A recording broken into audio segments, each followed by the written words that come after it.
creemos que somos los actores más importantes del ecosistema y cada uno de nosotros jugamos un papel súper importante en cada uno de estos procesos. Estos árboles ya empezaron a producir flores, frutos, ya se extendieron sus ramas y empezaron a hacerle sombra al café. Pero resulta que esta sombra, él se dio cuenta de que le beneficiaba al café, como que el café se sentía estimulado para crecer, entonces producía más.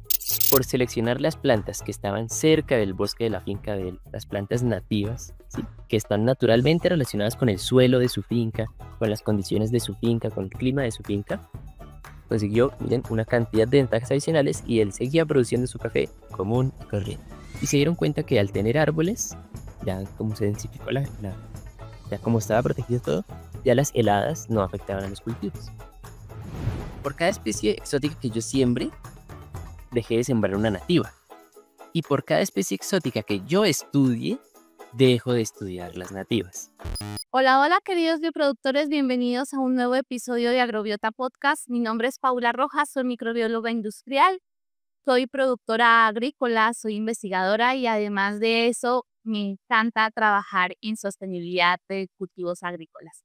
Agrobiota Podcast es un podcast en donde hablamos de agricultura, de regeneración, hablamos de biodiversidad, hablamos de microbiología, de saberes ancestrales, de técnicas, agronegocios y todos estos factores que están relacionados con la parte agrícola. Y el día de hoy tengo el placer de tener la compañía de un botánico, bueno, ya veremos, un ingeniero forestal, porque me encanta hablar de árboles y creo que nos vienen muy bien a todos empezar a profundizar en este espacio para sacarle el máximo beneficio a aquellos seres que nos rodean y que habitualmente no le sacamos el mayor beneficio o no tomamos conciencia mejor de todos los beneficios que nos presta. Así que le doy la bienvenida a Daniel Ruiz. Daniel, bienvenido a Agrobiota Podcast. ¿Cómo estás? Hola Paula, buenos días, muchas gracias. Muy bien, aquí todo perfecto, muchas gracias por la invitación. Me hace muy feliz poder estar en este espacio compartiendo con todas y todos. Gracias, Daniel. Bueno, fíjense, queridos míos, que con Daniel, ¿cómo encontramos a Daniel? Bueno, Daniel comparte un mogollón, como dicen en algunas partes, de contenido relacionado con árboles y a mí, como me gustan mucho los árboles, digamos que a nosotros nos encanta todo este tema, empezamos a conectarnos ahí con Daniel y como sabe tantas cosas, decidimos hablar un día. Y por eso es que Daniel aceptó generosamente la invitación acá para comentarnos, para compartir con todos nosotros todos esos temas que de repente y esas experiencias que ha tenido en el camino y cómo mejorar nuestros proyectos. Así que, Daniel, estás en Colombia, se nota por el acento, ya lo sé. Así que eres colombiano, eres ingeniero forestal. ¿A qué te dedicas? ¿A qué otra cosa, digamos, qué otros conocimientos tienes dentro de tus herramientas? ¿Y qué es lo que hace un muchacho como tú en un sitio como Listo, muy bien. Entonces sí, como tú lo dijiste, yo soy ingeniero forestal. Soy también de aquí de Colombia. Nací en Bogotá, una ciudad fría, pero muy, muy chévere. Y no siempre he vivido acá. También tuve la oportunidad de vivir en Ecuador, en Honduras y ahora volví otra vez a Colombia gracias al trabajo de mi padre. Él también es ingeniero forestal. Entonces, por su profesión, siempre estuvimos relacionados a los viajes, a trasladarnos de aquí para allá. Y eso nos ha dado muchas experiencias y muchas alegrías. Listo. Yo como ingeniero forestal, me gusta decir que he dedicado mi vida al estudio de las plantas. No solo por haber estudiado ingeniería forestal, sino porque dentro de las cosas que aprende un ingeniero forestal, yo me sentí fascinado por el estudio de las plantas en particular. Dos cosas principalmente, la botánica y la dendrología. ¿Qué es eso de dendrología?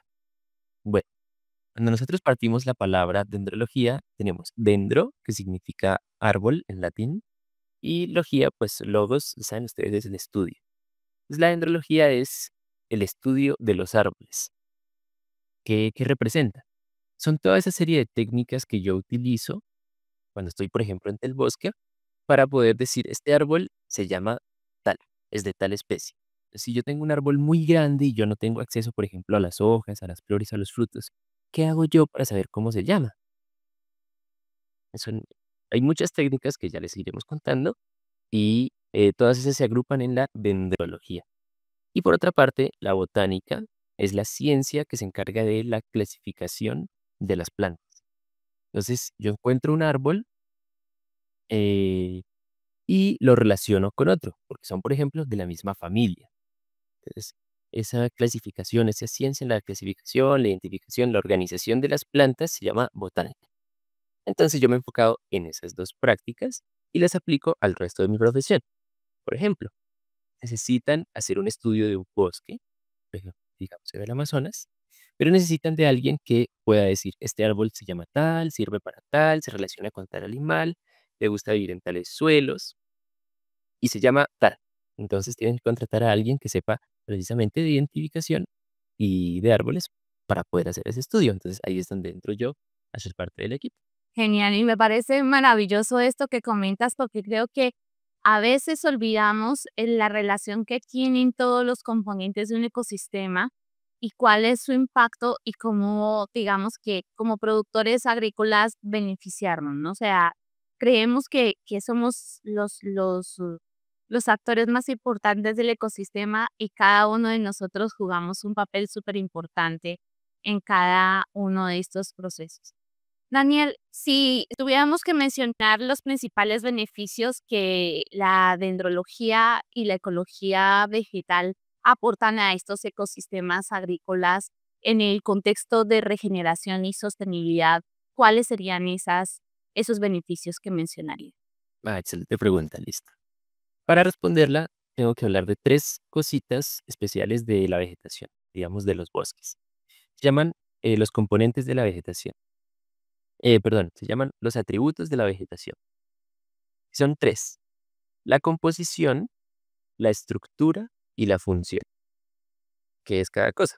La composición, hablemoslo en un bosque, imaginémonos un bosque. La composición son todas aquellas especies que conforman un bosque. Es decir, estos bosques tienen tales especies, digamos 100 especies diferentes de árboles, y de bejucos, y de arbustos, y de hierbas, y de palmas, etc. Está compuesto de tales especies, la composición. Lo otro es la estructura. La estructura es cómo se organizan o cómo están distribuidas esas especies, no solo en ubicación. Entonces, aquí están todas las palmitas y aquí están todos los arbolitos o están mezclados, cómo están distribuidos en el bosque. ¿Será que están todos muy juntitos o están todos separados? ¿Sí? No solo eso, sino que también, ¿será que este bosque es muy alto? ¿Todos los árboles son muy altos o todos los árboles son muy bajitos? Esa es la estructura vertical. Y la otra es la estructura horizontal, que es cómo están organizados en el espacio, distribuidos y qué tan gordos, digamos, son. ¿Será que todos los árboles de este bosque son delgaditos o todos son grandotes y gruesos? Ese es el siguiente atributo, que es la estructura. Y por último está la función. Es cómo al fin y al cabo está fluyendo la energía en este bosque. ¿Cómo está funcionando? ¿Será que sí están interactuando los árboles entre sí, con otros animales, con otras especies? Porque puede que yo de manera artificial cree un bosque, los siembre de cierta manera, ciertas especies, pero ¿será que funciona de la misma manera que un bosque natural? Es una consideración importante. Entonces, ya conociendo los atributos de la vegetación, los tres atributos, yo puedo aplicar cada característica de los atributos, por ejemplo, lo que tú mencionas a los cultivos agrícolas. Entonces, dentro de un cultivo agrícola, dentro de una actividad agrícola, ¿cómo influye el hecho de que yo tenga árboles? Pensémoslo en la estructura. ¿Será que si yo tengo árboles muy grandes le puede beneficiar a mi cultivo? ¿O será que si yo tengo árboles muy bajitos le ayuda más? ¿O será que es mejor tener árboles de especies que engorden mucho o mejor que se mantengan delgaditos? Pensémoslo así. Lo otro es la composición. ¿Qué especies yo debo sembrar relacionadas a mi cultivo agrícola, por ejemplo, para al fin y al cabo tener ventajas? Porque qué tal que yo siembre especies de árboles que le guste competir, me voy a inventar, con lo que yo esté sembrando, digamos, mis lechugas, estoy inventando. Entonces, no sería una muy buena decisión elegir preciso la especie de árbol que le compite. Pero qué tal que haya una especie que favorezca y, por ejemplo, esta especie de árbol atraiga aves que le gusta hacer el nido en esta especie de árbol y que esas aves justo se coman el gusanito que le gusta comerse la lechuga. No estoy inventando. Entonces, ya la composición. Y luego la función, aprovechar cómo se relacionan estas especies entre sí para poder interactuar y al fin y al cabo generar redes entre sí. Entonces, ahora sí, con lo que me preguntaste, ¿qué ventajas puedo tener dentro de mis actividades agrícolas al yo tener la presencia de los árboles? Pues la respuesta es todas las ventajas, porque al fin y al cabo, eh, todos los ecosistemas del planeta o todos los tipos de bosque, tipos de selvas, tienen tanto especies de hierbas, como lo normalmente es utilizado en los cultivos agrícolas, como árboles. Y cuando se relacionan es que funcionan de manera perfecta, no uno separado del otro, sino juntos. Inicialmente digamos que ya para desarrollarlo durante la conversación son todas las ventajas. Sí, fíjate qué maravilloso esto que mencionas, porque algo que parece tan simple, ¿verdad? Porque no le dicen, son tres cosas, la estructura, la composición, la estructura y la función, ¿no? Y uno dice, sí, la composición, la estructura. Pero, ¿cómo es de relevante entender estas condiciones y características para nuestros ecosistemas? Porque uno de los temas que mencionas, Daniel, es cómo pienso yo esa composición. Y cuando vemos, por ejemplo, en cultivos agrícolas, que ahora estamos en el tema de sistemas agroforestales, ¿no? O sistemas de cultivos que generalmente está, por ejemplo, para el cultivo de café y de cacao, que son muy comunes estos sistemas. ¿Cuál es la importancia de saber escoger muy bien las plantas que voy a trabajar? Porque eso implica que voy a tener un trabajo adicional y además debo conocer las plantas que estoy sembrando también en ese mismo ecosistema, que me van a dar un gran beneficio, dependerá de qué tanto conozca yo la condición, el ecosistema y cómo trabajarlo. Y desde allí, Daniel, me gustaría preguntarte, ¿cómo como un productor, por ejemplo, para un cultivo de café, por ejemplo, de cacao, cómo sería, digamos, que el primer pensamiento de seleccionar esas plantas, ¿no? O sea, si yo quiero hacer un cultivo que mejore esa condición de ecosistema general, ¿qué debería tener en cuenta? Sí, ya nos dijiste que era el tema de composición, estructura y función, pero qué otros aspectos debo tener en cuenta para que esa selección que yo voy a hacer sea adecuada? Nada, excelente, excelente. Voy a responderte con un caso de la vida real, un caso puntual, un ejemplo muy bonito. Resulta que aquí en Colombia hay una región que se llama el Eje Cafetero. Eh, Está ubicado más o menos en la mitad del país, digamos, en la cordillera de los Andes, para que se lo puedan imaginar. En la cordillera central, porque aquí en Colombia tenemos tres cordilleras, la oriental, la central y la occidental. La cordillera de los Andes viene desde Ecuador, viene desde el sur y al iniciar Colombia se parte en tres, se divide. Entonces genera un montón de ecosistemas diferentes. Bueno, vamos al eje cafetero. ¿Por qué se llama así? Porque es una región famosa en el país porque está enfocada en la producción de café. Tiene las condiciones climáticas y ecológicas pues, que le han favorecido a la siembra del café. Y resulta que, por ejemplo, imaginémonos una persona que produce café. Listo. Inicialmente pensemos que cuando yo quiero hacer un negocio, sea de café, o sea de comida rápida, o sea de ropa, o sea, cualquier cosa. La gracia dentro de mi mercado, el que yo estoy atendiendo, es destacar, ¿cierto? Porque cualquier persona al fin y al cabo puede vender ropa, o cualquier persona puede vender café, o cualquier persona puede vender comida rápida. Pero esta persona va a tener éxito dependiendo desde qué tanto destaque, ¿cierto? Qué tanto sea diferente, qué tanto atraiga a los consumidores al fin y al cabo. Entonces imaginémonos un productor de café. Tiene su finca, tiene sus hectáreas de café, normal, lo típico. Pero resulta que un día esta persona se dio cuenta que en los bosques cercanos de donde él tiene su finca y su siembra de café, había unos árboles que a él le parecían muy bonitos. Fijémonos, en el bosque que está ahí pegadito de su finca de café. Entonces él vio que había unas semillitas y las cogió y las sembró en su finca. Como todo estaba lleno de café, al fin y al cabo, tuvo que sembrarlo donde, pues en los espacios que de pronto se le había muerto alguna matica de café, ahí sembró sus arbolitos. Y así él empezó a traer árboles, traer árboles, traer árboles. ¿De dónde? Del bosque que estaba ahí, el bosque natural que es cerca de su finca. Él con mucho aprecio seguía cultivando su café y seguía sacando su producción y los árboles iban creciendo y creciendo y creciendo.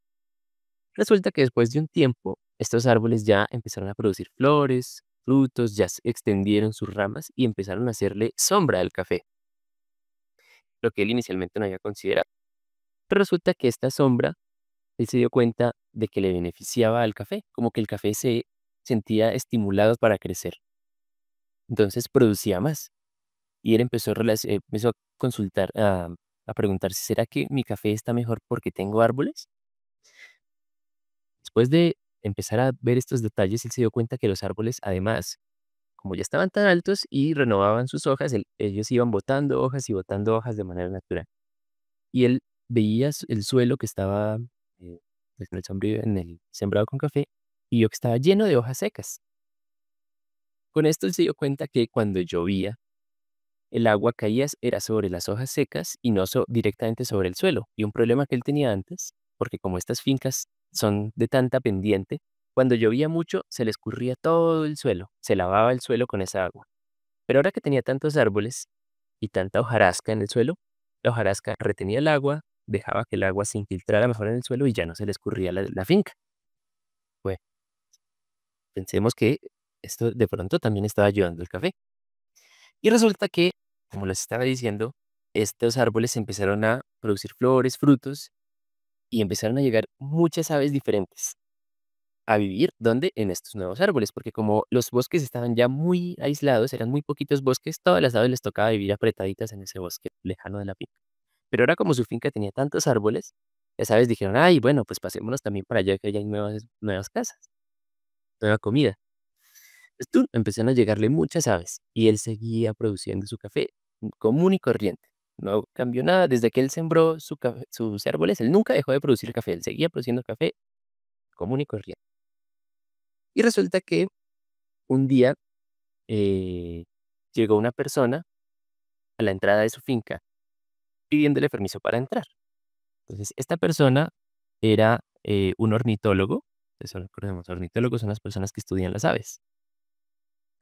Entonces le dijo, ay, señor, lo que pasa es que yo estaba pasando por aquí, caminando cerca de su finca, y me di cuenta que hay un ave que es muy especial, está en peligro de extinción, es muy rara de ver, y resulta que vive en uno de los árboles que usted sembró, que usted tiene ahí entre su café.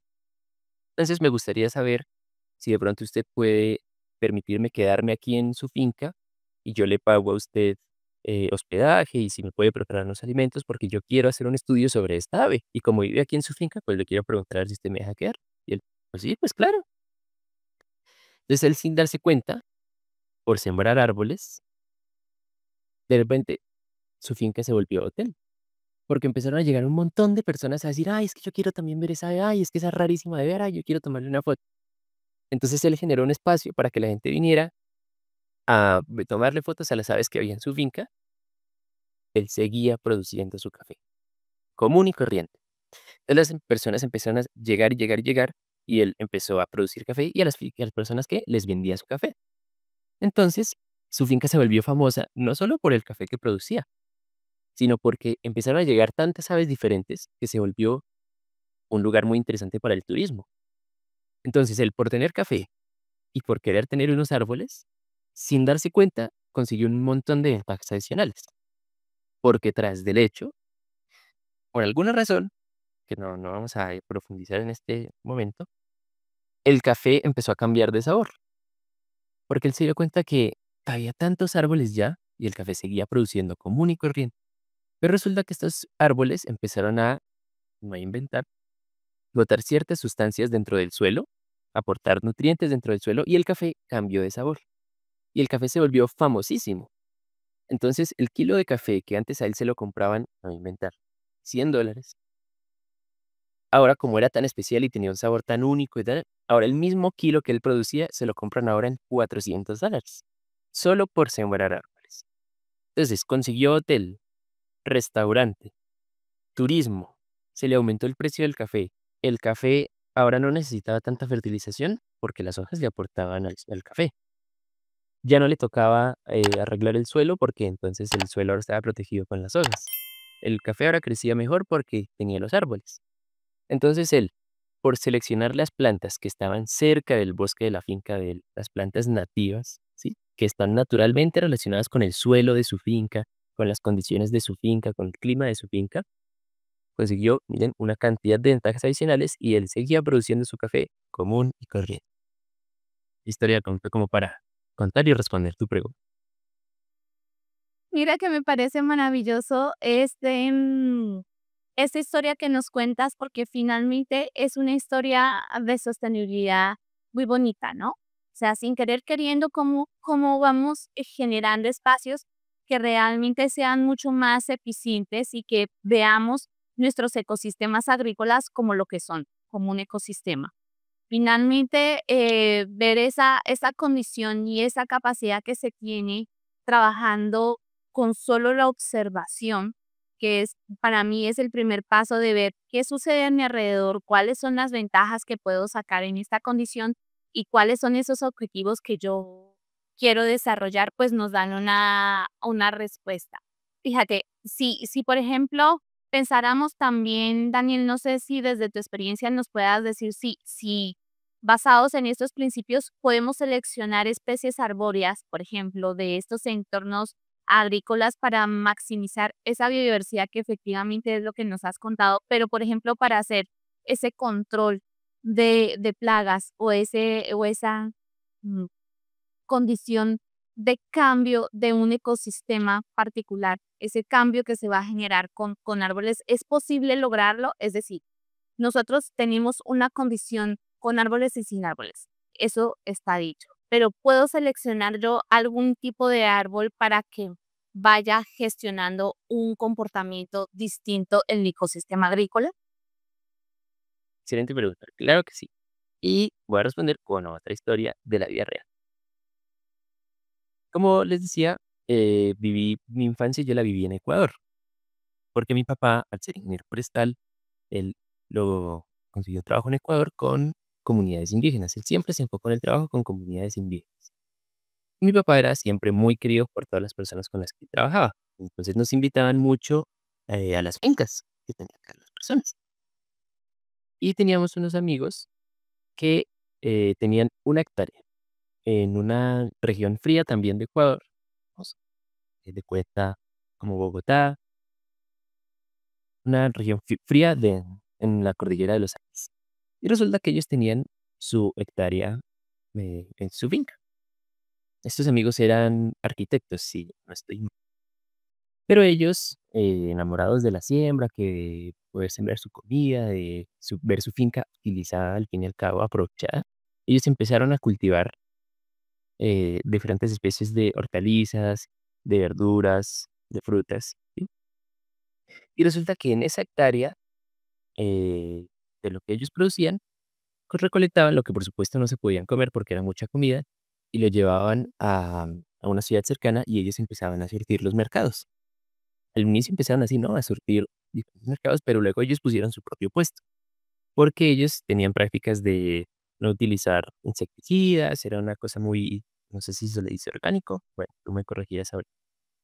Pero lo chévere de ellos era que tenían, no se enfocaron solo en sembrar una especie por ejemplo, de lechuga o de acelga, ellos tenían muchísimas, muchísimas variedades de un montón de lechugas, de acelgas.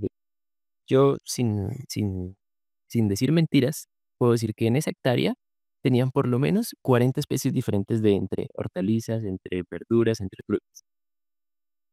Y resulta que esta es una región también muy, digámosle, transformada del país, precisamente por la llegada de cultivos agrícolas. Entonces ya los bosques naturales no existen por allá como lo hacían antes. Y ellos empezaron a sembrar árboles también. Se dieron cuenta que bordearon la finca la bordearon con árboles. La finca ya estaba protegida, digámosle, delimitada, y se dieron cuenta que al tener árboles, ya como se densificó ya como estaba protegido todo, ya las heladas no afectaban a los cultivos. Se les desapareció ese problema. Al tener árboles, Ya no hubo, cuando hacía mucho frío al vecino, que no tenía ni un solo árbol, todo se le quemaba con la helada. Pero en cambio, a estos amigos ya nunca les volvió a pasar. La otra cosa, como ellos empezaron a sembrar tantos árboles, empezaron a llegar muchas aves. Y de manera directa o indirecta, los aves al fin y al cabo comen insectos. Entonces, ellos que no utilizaban ningún tipo de insecticida ni nada de eso, también se vieron beneficiados por la llegada de fauna que controlaba de manera natural estos problemas que ellos tenían con las plagas. Se les acabó eso. Entonces, tu pregunta, ¿cuáles son las plantas que yo tengo que seleccionar para obtener este tipo de relaciones e interacciones tan interesantes? ¿Cuáles árboles siembro para protegerme de la helada? ¿Cuáles árboles siembro para atraer aves? Porque esta es la pregunta que siempre hacen. ¿Qué especie utilizo? Entonces, mi respuesta siempre es todas las que quieran, y mientras más mejor.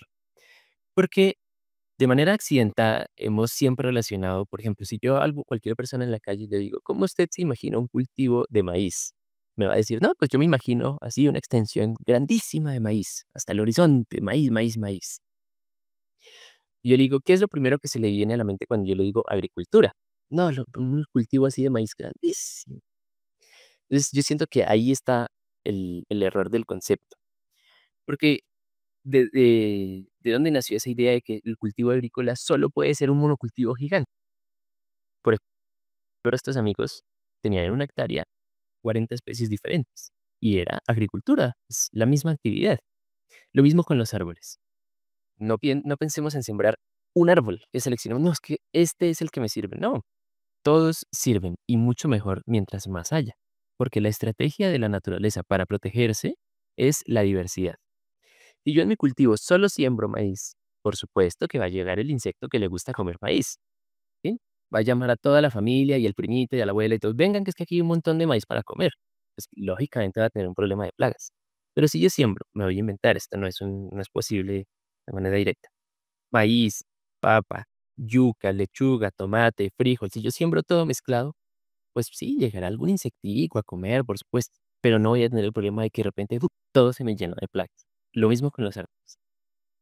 Si yo siembro esta especie, eso sí, especies que sean de la región. Si yo siembro esta especie con esta y mientras más siembre yo diferentes, más aves diferentes voy a traer. Entonces, realmente es pensar no en las especies, sino en la función. Entonces, si yo quiero sembrar, si yo quiero tener árboles grandes, pues selecciono especies que al fin y al cabo tengan crecimientos grandes. Pero si yo quiero tener arbustos, pues selecciono las especies que crezcan como arbustos. Entonces no pensemos en una especie, sino en funciones, en formas de crecer. Yo puedo agrupar las plantas por su forma de crecer. Entonces pensemos es así, de mayor cantidad de especies diferentes, pero que cumplan la función, que se vean como yo al fin y al cabo las imagino dentro, en fin.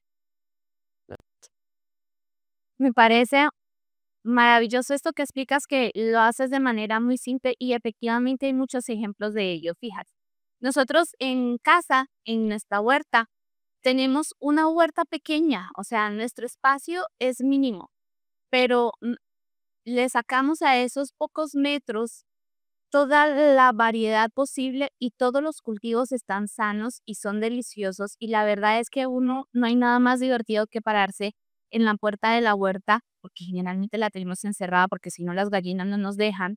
Entonces, pararnos ahí y pensar, bueno, ¿y hoy qué quiero comer, no?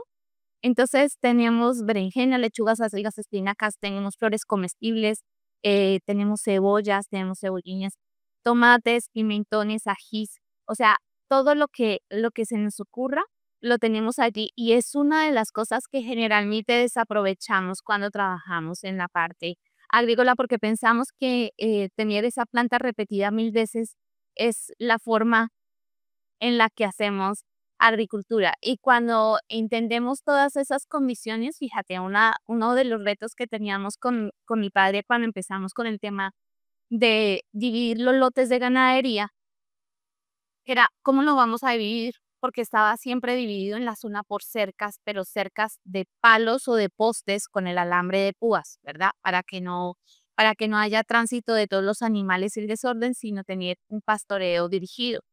Entonces, yo le decía a mi papá, lo ideal es que armemos árboles. Sí, pero ¿qué tipos de árboles? ¿Verdad? O sea, ¿cuáles son los árboles que vamos a hacer? Mi papá tenía sembrados eucaliptos maravillosos de muchísimos años que yo de verdad amo esos árboles, me encantan. Pero empezamos a trabajar con alisos, con árboles alisos y trabajamos también con tilos. Y empezamos a intercalarlos y lo que tú dices es cierto. Mi papá se dedicaba en ese espacio a la ganadería. ¿Y qué nos motivaba a trabajar? Tener los pastos disponibles para nuestros animales. ¿Qué pasaba? Nosotros estamos en sabana y en las sabanas habitualmente, como son tan planas, cuando viene una helada es que se lleva todo por delante. No hay manera de que tú protejas tu cultivo. Y es cierto, confirmo lo que has contado del señor allá en Ecuador.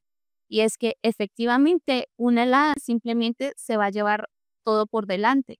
Mientras nosotros teníamos nuestros pastizales bien formados y establecidos y las plantas protegidas, los vecinos estaban padeciendo porque tenían ataque de plagas y enfermedades. Nosotros teníamos aves que se comían los chinches, los quillesen, y teníamos presencia de arañas y tendríamos presencia de coleópteros, de cucarrones, como le decimos nosotros, porque había bastante estiércol y eso hace que esa dinámica se trabaje.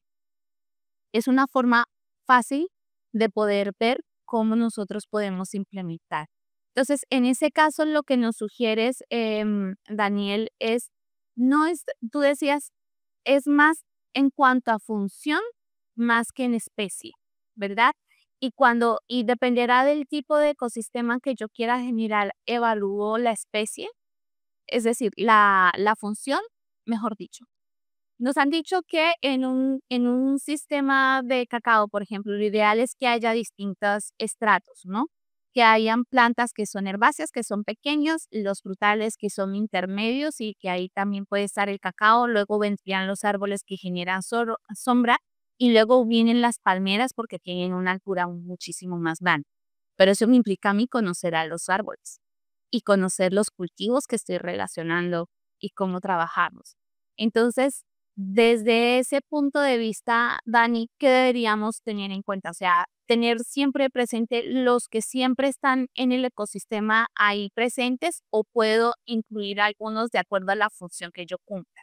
Porque si lo basamos de función, yo puedo decir, ah, sí, voy a traer la planta que está en Madagascar, porque es algo que hacemos comúnmente, traer material de otros países porque nos parece que se ve muy bonito, muy cuco, dicen en Bogotá, muy coqueto, para poderlo poner allí en mi cultivo, pero no siempre es la mejor respuesta.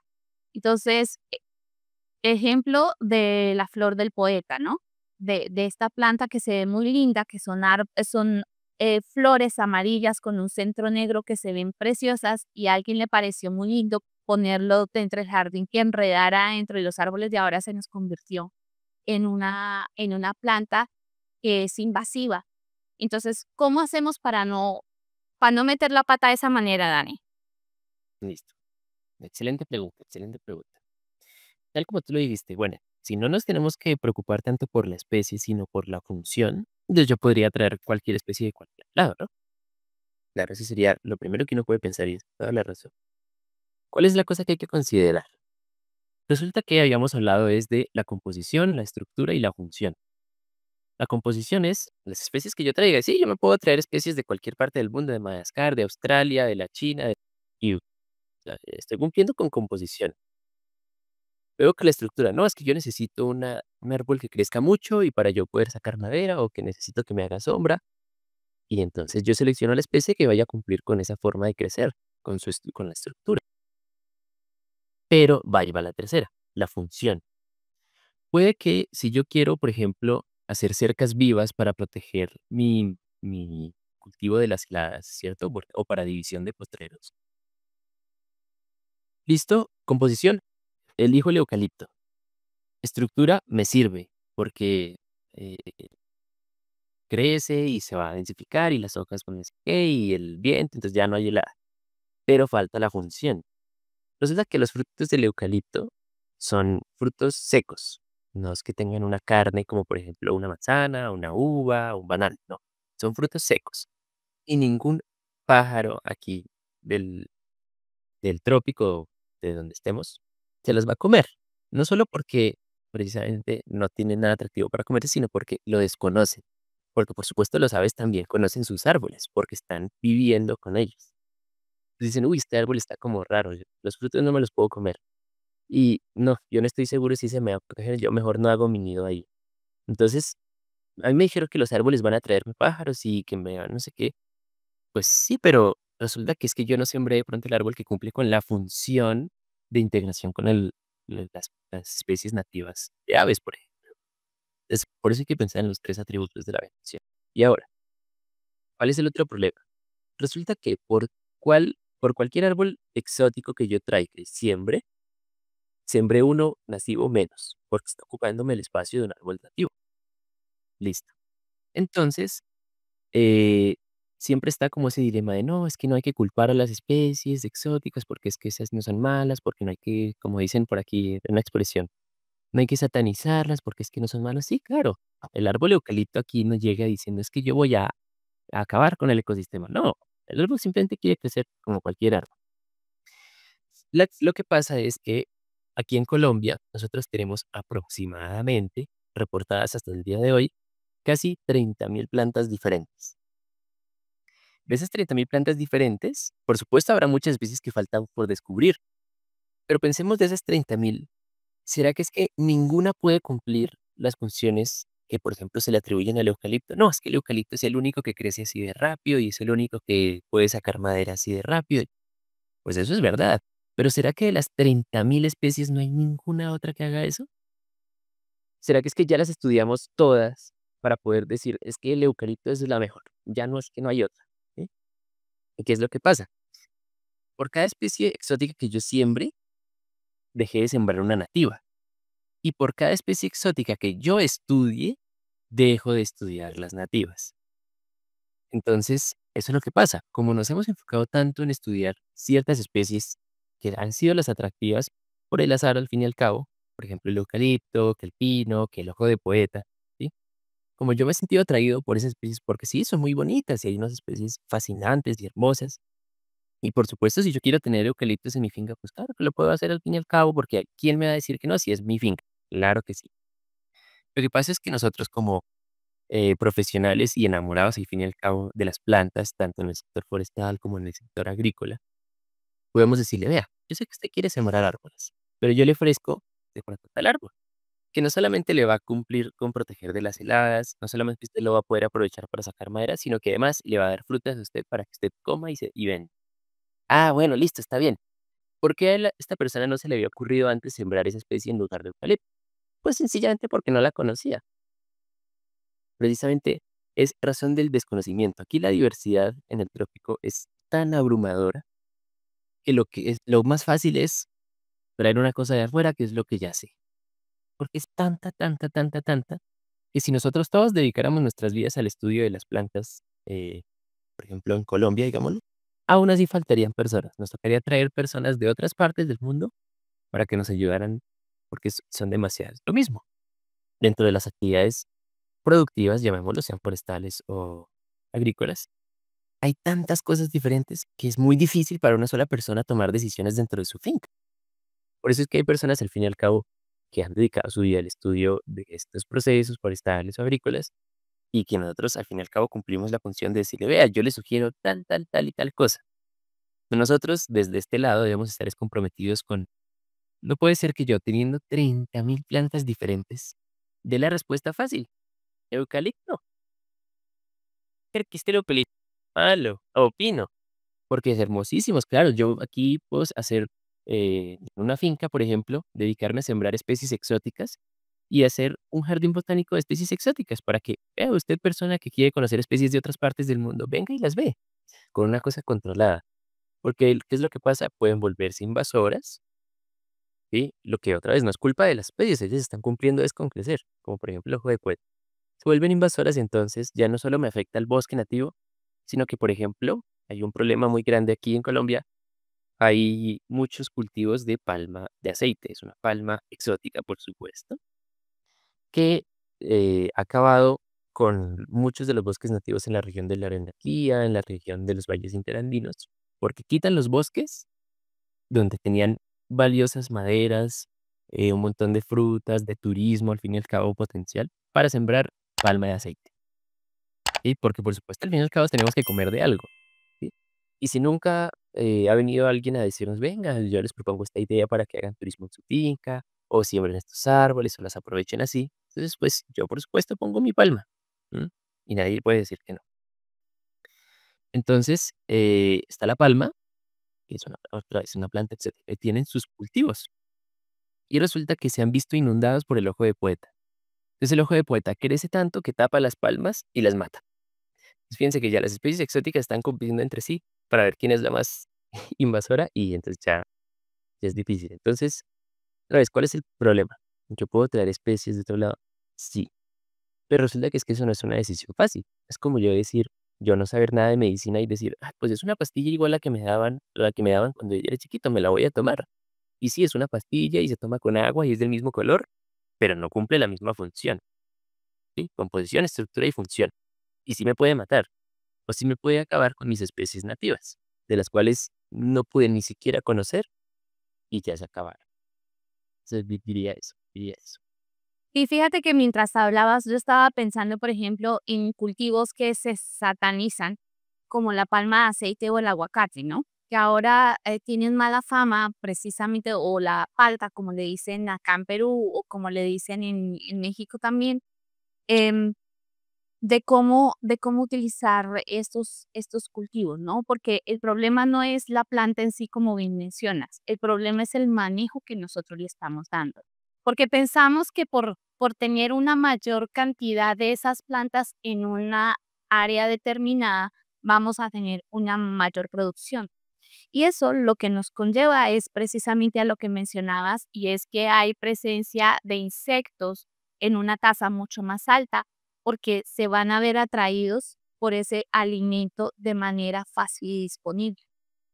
Y en ese caso, Dani, me gustaría preguntarte cómo, por ejemplo, ya que tomaste el caso de palma de aceite, podríamos implementar, por ejemplo, la siembra de otros árboles dentro del cultivo, o lo ideal sería manejar en ese caso, la palma es un árbol grande, es una palma, es una planta que crece muchísimo y que un cultivo de palma perfectamente puede ser productivo durante 30 años, y creo que eso es lo que hace tan llamativo el cultivo, ¿no? De hecho, a mí es uno de los cultivos que, bien llevado, me parece que es un buen cultivo cuando se trabaja desde el punto de vista responsable y sostenible. El problema es cuando pensamos que podemos hacer cualquier cosa, quitamos las otras plantas, no permitimos el ingreso, digamos, que de gallinas o de animales dentro del cultivo, que también aportan elementos. Los animales son súper importantes en un ecosistema, porque son los que se encargan de controlar a otros insectos, digamos que todo es una cadena alimenticia y olvidamos ese aspecto. Pero en ese caso, Nani, ¿qué podríamos hacer si son, por ejemplo, plantas tan altas como palma? Entonces yo tengo que pensar, listo, debo hacer la inclusión de ese sistema, en ese sistema en particular, de plantas más bajas, porque igual las palmas crecen mucho. Son árboles que pueden alcanzar, qué sé yo, 7, 9 metros o tal vez más.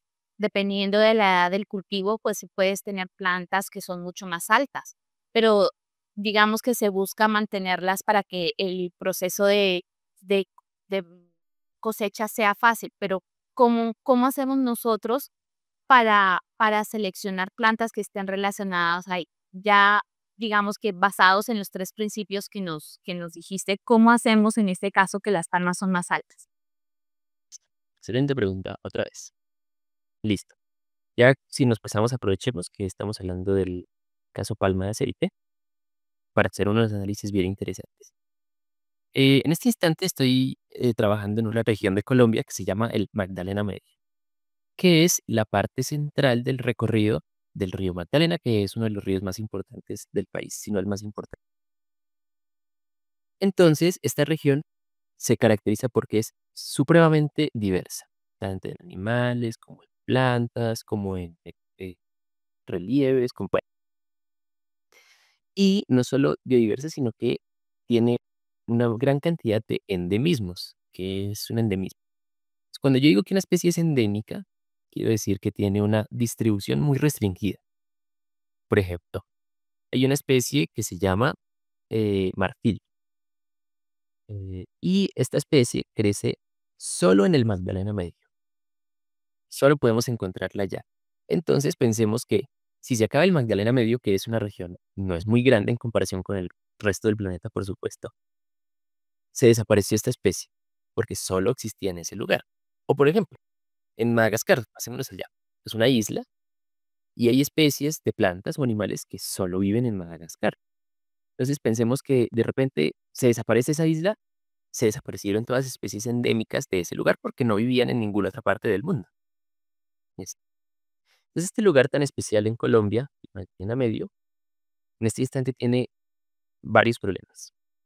Resulta que más o menos de lo que eran estas selvas inmensas, porque eso eran selvas y selvas y selvas increíbles, no debe quedar sino el 15% aproximadamente.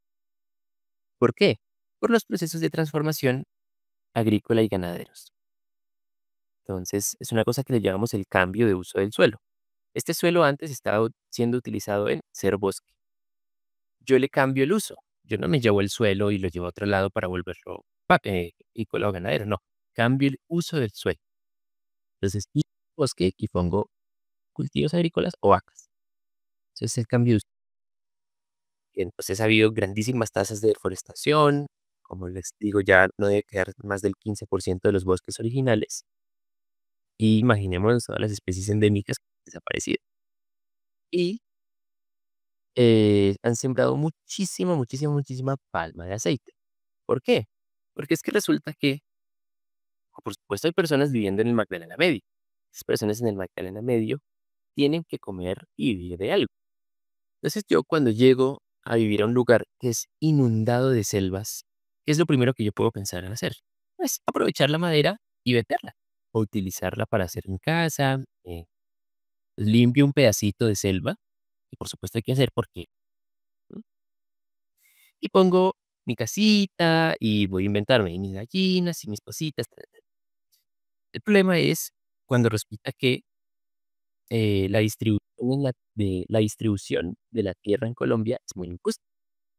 ¿A qué me refiero? Pensemos, pensemos un ejemplo bien práctico para entender cómo se distribuye la tierra aquí en Colombia. Imaginémonos que hay 10 pollos, pollos para comer, y 10 personas. Entonces, si a cada persona yo le asigno un pollo, me quedé, pues, cada uno tiene su pollo, entonces vamos a decir que esta división es cero, cero. Y cada persona tiene su pollo. Ahora pensemos que a 5 personas les damos los 10 pollos y a las otras 5 no les dimos nada. Entonces, este índice nos da 0,5. ¿Qué quiere decir? Que el 50% de las personas tienen el 100% de los pollos. Ahora pensemos que a una sola persona le doy los 10 pollos y las otras 9 personas se quedan sin nada. Entonces, este índice me da 1. ¿Qué quiere decir? Que una persona tiene el 100% de los pollos. Ahora no pensemos en pollos, sino en hectáreas de tierra para vivir. Lo mismo, 10 hectáreas, 10 personas. Si cada persona tiene su hectárea, el índice da cero, Punto sí. Ajá, sí. A ceros. cero, porque cada persona tiene su hectárea. Ahora, si una sola persona tiene las 10 hectáreas, el índice da 1, porque es dueño de todas las hectáreas. Entonces, si nosotros pensamos de esa manera para la repartición de la tierra en Colombia, el índice nos da aproximadamente 0,9. ¿No? ¿Qué quiere decir? Que una persona es dueña del 90% de las tierras del país. ¿No? Y mientras más grande sea una finca, más improductiva es. Porque es que una persona no es capaz de producir tanto, no es capaz de tener tantos cultivos y administrarlos, no se puede. ¿Qué le toca hacer? Contratar a una persona que no tiene finca, ¿sí? Para que le trabaje su finca, en lugar de repartir la tierra para que esta persona trabaje en su propia finca. Entonces, como estas áreas son tan chiquitas y hay tantas personas, todas las personas tienen que limpiar su finquita para tener su casa. Entonces, como todas las personas han limpiado en el Magdalena Medio y en fin y al cabo sí funciona en todo el resto del país, se han acabado las cosas. Porque hay tantas personas acumuladas en un pedacito tan chiquito de tierra que hay que tumbar todo. Cuando esas fincas gigantescas, que son las que aún tienen bosque, están intactas es porque pertenecen a una persona y no es capaz de tumbar todo el bosque. Entonces otra vez nos pasamos al mal de la bella. Como todas las personas tienen que vivir de algo y todas tienen tan poquita tierra, tienen que implementar algún cultivo. No pueden darse el lujo de decir, no, es que en mi finca yo voy a dejar 100 hectáreas de bosque y las otras 5 hectáreas yo las utilizo para producir palma de aceite. No, no pueden hacer eso porque es que no tienen ni siquiera una hectárea. Tienen que tumbar todo para poner su palpa, su cultivo o sus vacas. Entonces, ¿qué es lo que pasa? Que los suelos aquí del trópico, y pues, hablemos del caso Colombia, no son adecuados para la ganadería. ¿Cómo lo podemos notar? Resulta que si yo limpio una hectárea de bosque, pongo una vaca, la vaca se me muere.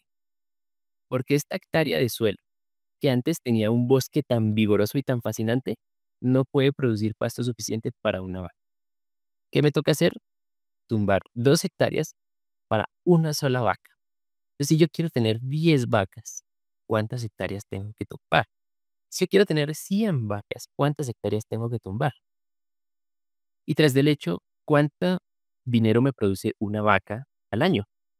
Pensémoslo así, digamos que la vaca pues producirá leche solo cuando está, por supuesto, eh, preñada. Entonces, cuando nazca el ternerito, digamos, yo lo podré vender al otro año. Hagamos un ejemplo con datos inventados. Más o menos, yo siento que si yo vendo mi ternerito, digamos que me van a dar $100, estoy inventando. Entonces yo quiero, entonces, ¿cómo es el análisis? Con 2 hectáreas que necesito, una hectárea, redondeémoslo, una hectárea para una vaca. Una hectárea me está produciendo más o menos 1.000.000, $100 al año, porque es el ternero que yo pude vender en un año. En cambio, si yo tengo una hectárea de palma de aceite en el Magdalena Medio, yo produzco, me voy a inventar, 10 toneladas de fruto al año. Y digamos que esa tonelada cueste $100. Entonces, en una hectárea de palma de aceite, estoy produciendo ¿qué? $1.000 al año, ¿cierto? En una sola hectárea, $1.000.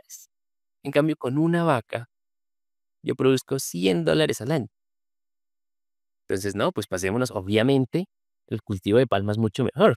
Pero es que resulta que para el cultivo de palma yo necesito el fumigar, que las personas que me van a recolectar los frutos de la palma, todo ese tipo de cosas. Pero al fin y al cabo es como por comparar qué es lo que pasa con el cultivo de es una cosa muy atractiva, por supuesto, porque es que ya yo no tengo una sola vaca, porque otra vez no puedo tener una sola vaca, ¿no? Porque me muero de hambre. Tengo que tener muchas, o sea, tumbar mucho bosque.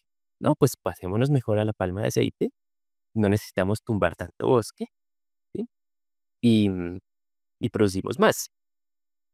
Entonces ahí vienen los otros problemas. ¿Cuántas personas son dueñas de su cultivo de palma?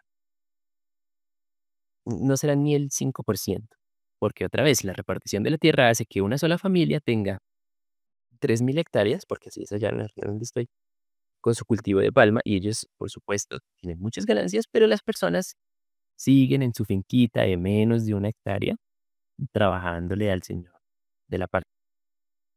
Entonces, cuando tú me preguntas, ¿qué es lo que podemos hacer para evitar este problema de la palma de aceite, que es que yo tengo que tumbar bosque? No se puede hacer nada. Porque es que otra vez, si yo quiero tener palma de aceite en el modelo productivo que es el que hemos conocido, porque el problema no es el uso, es el manejo. Porque por supuesto yo tengo que cultivar, tengo que utilizar el suelo para poder comer porque yo no puedo comer madera. Entonces tengo que tumbar el bosque. ¿Qué tanto bosque tengo que tumbar para que una persona o una familia pueda sobrevivir? ¿Cierto? Entonces, la cosa es que nosotros tenemos que entender que antes de que hubiera palma de aceite, había bosque. Y el bosque se ha visto de manera ya tradicional como una cosa improductiva. Entonces yo hablo con las personas en los lugares donde estaba en Colombia trabajando, precisamente haciendo los estudios en el bosque, como les decía. Entonces yo les digo, uy, qué bacano ese bosque allá tan gigante. ellos me dicen, no, eso es inmundo allá, eso solo hay palos y allá, pues eso no hay nada, es mejor tumbarlo porque vea este potrero tan hermoso, tan lindo, aquí sí tenía X vacas, este sí es productivo, el otro eso no sirve para nada, por supuesto, ¿cierto? Porque es que con el del potrero y el ganado, él sí está percibiendo un ingreso. ¿Por qué? Porque es que resulta que, yo no sé por qué, no entiendo, el bosque se ha visto algo como una cosa prohibida. No, es que uno no se puede meter al bosque porque es que se acaba. No, uno no puede tumbar un árbol porque es que se acaba. No, que se caigan los árboles es un proceso natural. Cuando los árboles envejecen y se mueren, se caen y tumban un montón de árboles y queda un hueco dentro del bosque. ¿Qué pasa en esos huecos dentro del bosque? Llegan un montón de especies a regenerar y rellenar ese hueco. Es un proceso natural, es un ciclo. ¿Sí? Así que se reproduce y muere. Y es una cosa natural. Pero entonces las prohibiciones del uso adecuado del bosque, ¿en qué resultan? En su desaparición. Entonces, si a un productor yo le digo, usted no puede tumbar su bosque porque lo metemos a la cárcel. Y es, digo, entonces, ¿yo qué como? No, pues yo le prendo candela a eso, digo, ay, vea, se incendió, lástima, y pongo mis vacas. Porque como estos me dicen que no y que no y que no. En cambio, si me dijeran, no, vea, hay personas en el mundo que estudian los bosques. Entonces, estas personas se dieron cuenta que me voy a inventar. El bosque produce 10 árboles al año, nuevos. Entonces, si yo aprovecho 4 árboles al año, el bosque nunca se va a acabar, porque va a haber más y más de los que se reproducen y se reproducen. ¿Mm? Si usted saca 11, sí se le va a acabar el bosque. Pero si usted saca 4 o 5, no. Entonces, si se ve el bosque como algo productivo, porque sí es, no solo en términos de madera, por supuesto. Porque, por ejemplo, aquí en el Magdalena Medio hay una palma muy interesante que aquí le dicen palmicha, que es una cosa de desprecio, porque es una palma ahí chiquita, eso no sirve para nada. Pero en otras partes del país y del mundo se le dice azaí, ¿no? Entonces, este azaí es una palma fascinante. Ustedes de pronto ya han probado algún helado o jugo o postre con azaí. Entonces, aquí en algunas conversaciones dentro de los trabajos y las expediciones que estoy haciendo allá, yo les pregunto a las personas, porque es que en las fincas, mira, son cientos y cientos y cientos de hectáreas de azaí, de palmicha. Yo les digo, ay, esta palma ustedes, ¿para qué la usan? No, esto no sirve para nada, nosotros la quitamos y metemos arroz, porque le gusta crecer en lugares inundados, con agua, que es donde yo preferiblemente siempre arroz. Por supuesto hay que hacerlo, ¿sí? Porque si yo tengo que comer de algo. Pero es que si yo me hubiera dado cuenta antes que yo tenía ya en mi finca sembrada cientos de hectáreas de azaí, ¿sí? Pues yo aprovecho ese, de manera como lo hemos, digámoslo, sostenible, lo vendo, me vuelvo famoso porque mi azaí, que no sé qué, y no tengo que sembrar, por ejemplo, comparémoslo con la palma de azaí. Y al fin y al cabo, otra vez, es resultado del desconocimiento. Porque es que la persona no lo hace de malas de quitar la palmicha para poner su arroz, es simplemente por desconocer. Y no porque al fin y al cabo la gente no quiera saber cosas, no, porque no hay nada más maravilloso en el mundo que saber cosas, ¿m? Sino porque precisamente hay una persona que tiene un negocio de la palma, de aceite, y yo no voy a dejar que me hagan competencia con un azaí, ¿m? O yo no voy a dejar que me hagan competencia con el bosque, o yo me ¿sí? Entonces, la única manera, al fin y al cabo, de disfrutar y de conservar lo que nosotros tenemos aquí, en este caso Colombia o en el país de cada uno, y no verlo destruido por otro tipo de actividades, es usándola, ¿m? Pero usándola de manera responsable, sacando solo 4 árboles al año. No hay que ser increíblemente avariciosos. Entonces, tú dices, ¿cómo estratificamos el cultivo de palma de pronto para que sea? No se puede, porque el cultivo de palma se conoce es las producciones, si la hectárea es completa en palma. De pronto, si yo le empiezo a meter cosas, puede que salga bien o puede que salga mal. Pero resulta que una persona que solo tiene ese pedacito de palma, que si le sale mal, ¿con qué le da de comer a su familia? Pues no se puede dar el lujo de ponerse a inventar. Entonces ahora al fin y al cabo de que conozcamos lo que ya aún un poquito queda, ese 10% que queda del bosque, para ver qué es lo que podemos utilizar, aprovechar, porque la mejor manera de conservar es utilizar, porque lo que se prohíbe se desaparece, se destruye. Eso es lo que yo respondería. Claro, y fíjate que esta conversación que hemos tenido el día de hoy, Dani, a mí lo que me da es mucho que pensar, ¿no? Porque finalmente a veces solamente vemos las cosas desde una perspectiva única y es lo que no nos permite ver cuáles son las razones de por qué pasa lo que pasa y cómo podemos mejorar, ¿no? En en este podcast lo que procuramos es cómo desde desde los distintos saberes, desde las distintas ciencias, con distintas herramientas, cómo puedo yo mejorar mi ecosistema agrícola, porque eso es lo que es un ecosistema agrícola, no mi cultivo, no mi suelo, porque uno de los aspectos fundamentales es recuperar el suelo, que a eso, digamos que yo como microbióloga me dedico, a recuperar esos suelos, a tratar de promover la vida que hay en él, que son las cosas minúsculas y como no las vemos, simplemente pensamos que no son importantes y resulta que tiene toda la certeza ya clara de que efectivamente sin microbiología pues no funciona nada en el planeta.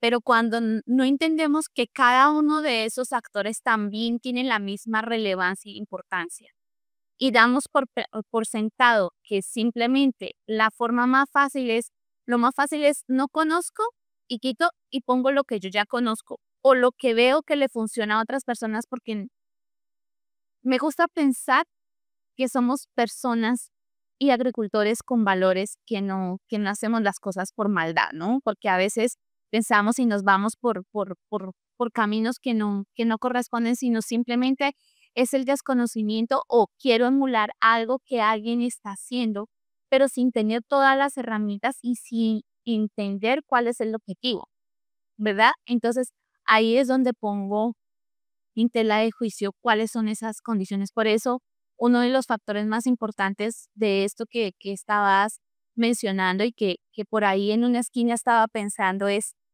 criterio, ¿no?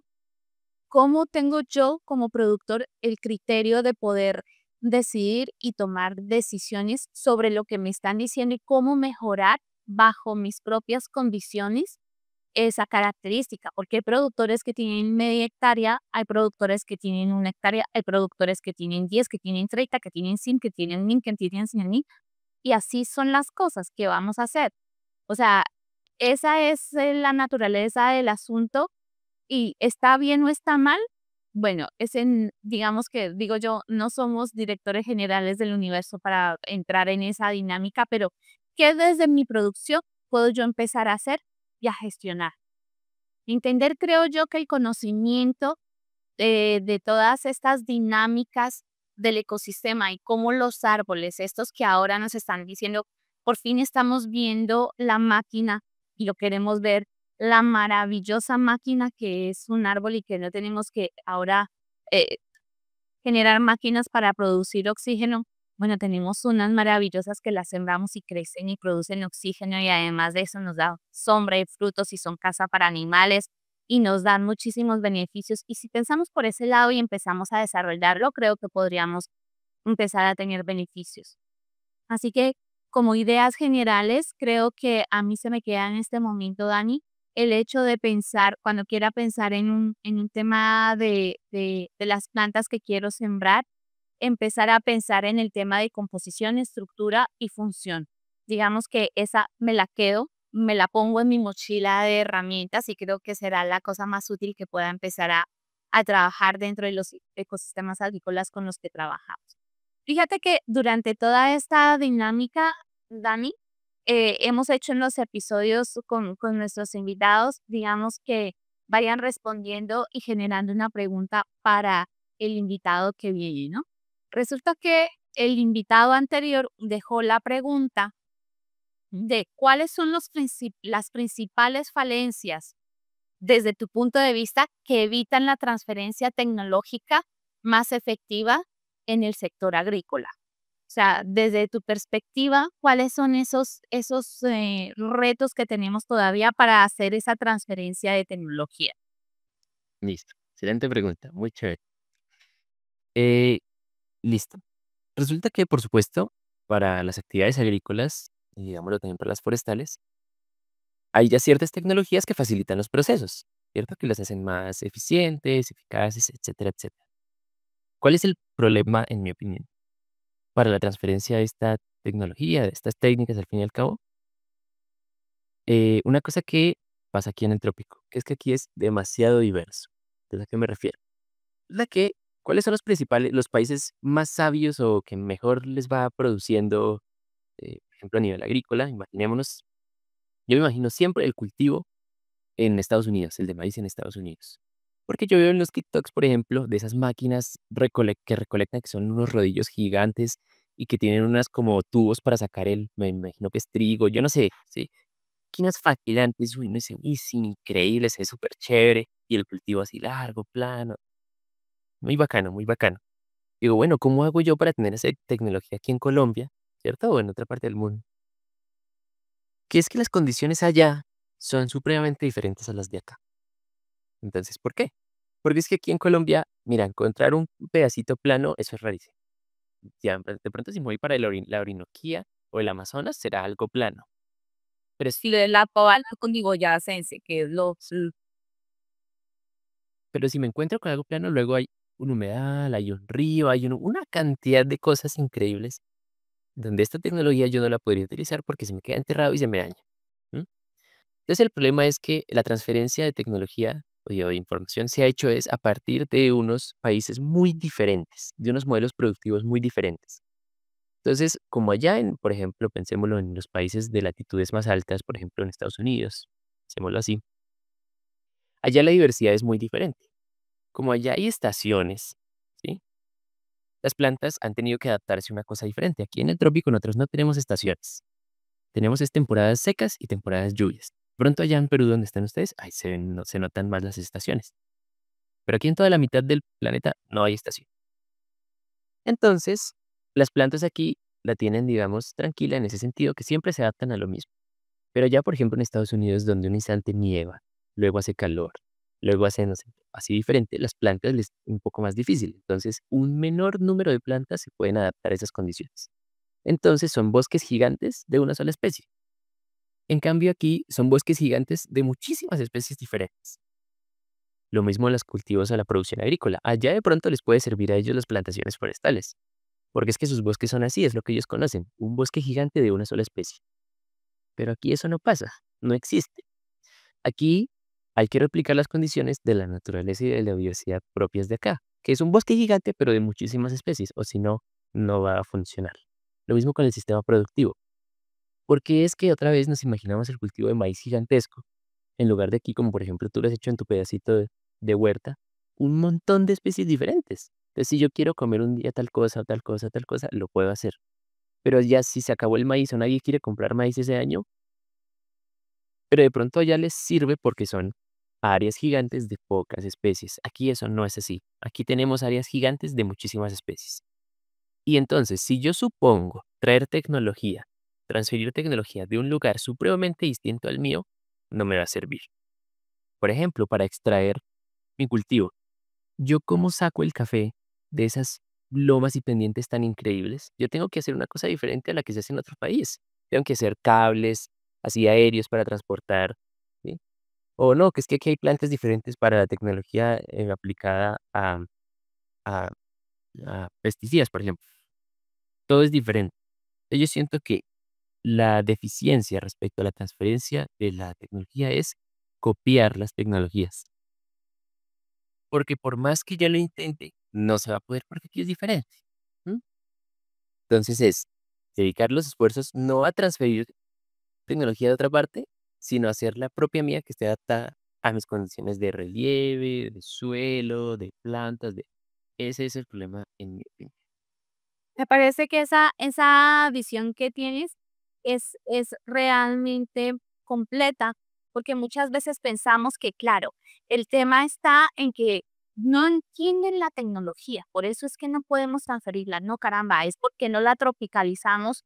Si quisiéramos, aunque a mí me gusta más el concepto de naturalizar esas condiciones, ¿verdad? O sea, hay una característica que está cumpliendo su funcionalidad, como bien mencionas, pero aquí nos toca readaptarla, reacomodarla. Estamos en Latinoamérica y en Latinoamérica, ¿cuáles somos biodiversos? Hay producción de biomasa de manera increíble.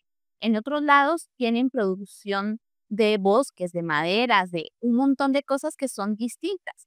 Entonces, lo que tú dices creo que es un aspecto importante y creo que sí, efectivamente, es uno de los aspectos que nos limitan. Así que, y para quienes nos escuchan y nos ven, que nos dejen acá sus comentarios para conocer también cuáles son sus razones por las cuales creen que definitivamente esta transferencia no está funcionando. Dani, y como la idea es seguir el ejercicio, ¿qué pregunta le dejarías tú al siguiente invitado del tema agrícola, el que tú quieras? Desde la conversación que hemos tenido, ¿qué pregunta le dejarías al siguiente invitado a nuestro podcast? Esta pregunta yo quiero hacerle también un poco a manera de reflexión, ¿sí? Una pregunta de pronto un poco trampa. Eh, es para, al fin y al cabo, hacer análisis de, es que no conocemos las cosas que nosotros tenemos. ¿M? Por ejemplo, voy a inventar que entrevistes a otra persona de aquí, de Latinoamérica, que es un lugar increíblemente diverso en cuestión de fauna y de flora. Entonces, bueno, una pregunta partida, dependiendo de sea la persona que tú vayas a entrevistar. ¿Cuáles son sus 10 plantas y sus 10 animales nativos favoritos? Esa es mi pregunta. A manera de que reflexión será que sí conocemos por lo menos 10 plantas y 10 animales nativos, porque por supuesto que dicen su animal favorito, no, el león, no, la jirafa, no, el lobo, pero nadie responde, no, mi animal favorito es el oliniguito. ¿Ese animal qué será? Y es nativo de aquí, por ejemplo, del Amazonas. Entonces, esa es a manera de reflexión. Mis 10 plantas y animales nativos favoritos. Genial. Genial. Y bueno, fíjate, aquí lo que estás mostrando con la pregunta es, vamos a tomar un poco más de conciencia de aquella riqueza que tenemos todos y cada uno de nosotros dentro del espacio que tenemos y en donde estamos, porque pues igual en México es distinto, en Colombia, en Perú, en Ecuador, en Argentina, en Chile, en Bolivia, en Guatemala, en Honduras, en Salvador, donde quieran que nos vean. En España, por supuesto, un saludo para ustedes también. Saben que los queremos mucho por acá en el canal. Así que pongan aquí también en comentarios para que podamos ir aprendiendo juntos e ir trabajando juntos. Mami, ha sido de verdad un placer, se nos pasó el tiempo súper volando. La verdad es que a mí esto me parece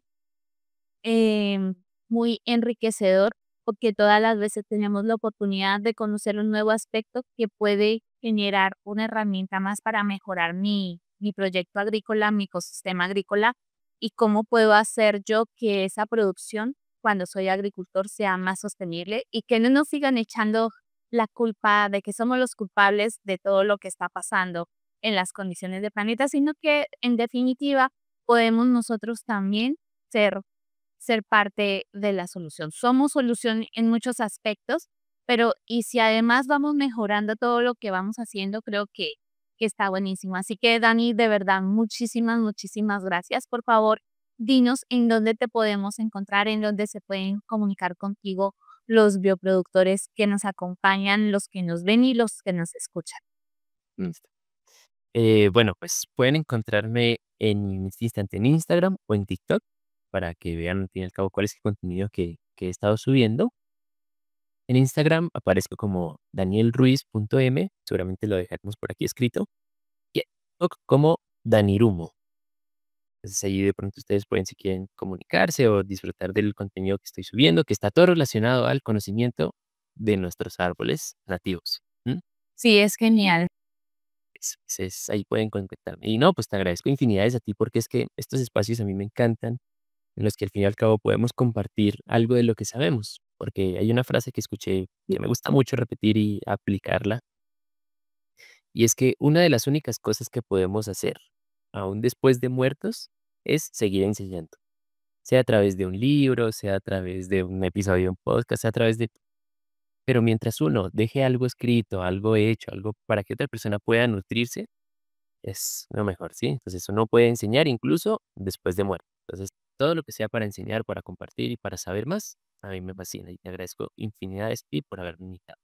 Genial, me parece maravilloso y creo que también me la tomo, me la tomo y empiezo a practicarla y a aplicarla, porque creo que definitivamente, queridos míos, estos son aspectos importantes. Y uno de los aspectos también importantes es compartir la información que hoy hemos aprendido. Esa es la forma en que nos pueden ayudar a compartirla y es suscribiéndose al canal porque más del 70% de las personas que nos ven no están suscritas y por eso lo que queremos es invitarlos a que nos ayuden para alcanzar a más personas, compartan este contenido, compartan la información que Dani te curra, como dicen en España, todo el tiempo van a ver un video de TikTok y de Instagram con un protector solar muy particular. Es genial ver a Daniel en ese aspecto y lo van a ver de una manera distinta.